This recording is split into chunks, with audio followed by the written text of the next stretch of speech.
Pétain, il a, dès le début, quand la France a été occupée, la première instruction qu'il a donnée avant l'incarcération des Juifs, c'est l'incarcération des francs-maçons. Dans les années 80, il était conseillé aux francs-maçons de ne pas le dire à leurs femmes, à leurs épouses, à leurs enfants. C'était beaucoup plus secret. Par peur de quoi? Il y a eu un traumatisme en France sur la franc-maçonnerie. Ça a vraiment marqué la mentalité des frères, des sœurs. Et il y a vraiment eu un espèce de renfermement sur soi, de peur, finalement, qu'un régime répressif vienne ensuite refaire un petit peu ce qui s'est passé pendant la guerre. Qu'est-ce qui s'est passé? Les francs-maçons, si tu veux, ont été persécutés, ont été emmenés en camp pour une certaine partie d'entre eux. Par le régime de Vichy. Par le régime de Vichy. Le régime de Vichy, Pétain, était très anti-maçonnique. On parle d'un anti-maçonnisme qui datait bien avant le régime de Vichy. Pétain en voulait énormément aux francs-maçons parce qu'il considérait qu'ils avaient ralenti sa carrière de militaire.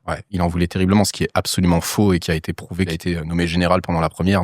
On était dans une France où il y avait cet anti-maçonnisme qui s'est créé en parallèle avec un petit peu l'antisémitisme. Il y a eu des scandales qui ont un petit peu éclaté, comme l'affaire des fiches, l'affaire Stavinsky. Quelques affaires qui ont impliqué parfois de près ou de loin certains francs-maçons. Et du coup, il y a eu un anti-maçonnisme qui s'est développé, surtout de la part de l'extrême droite catholique de l'époque, dont Pétain en faisait partie. Et quand le régime de Vichy a pris le régime, il a eu des instructions des Allemands d'incarcérer les francs-maçons pour d'autres raisons. Mais en tout cas, Pétain, il a, dès le début, quand la France a été occupée, la première instruction qu'il a donnée avant l'incarcération des Juifs, c'est l'incarcération des francs-maçons.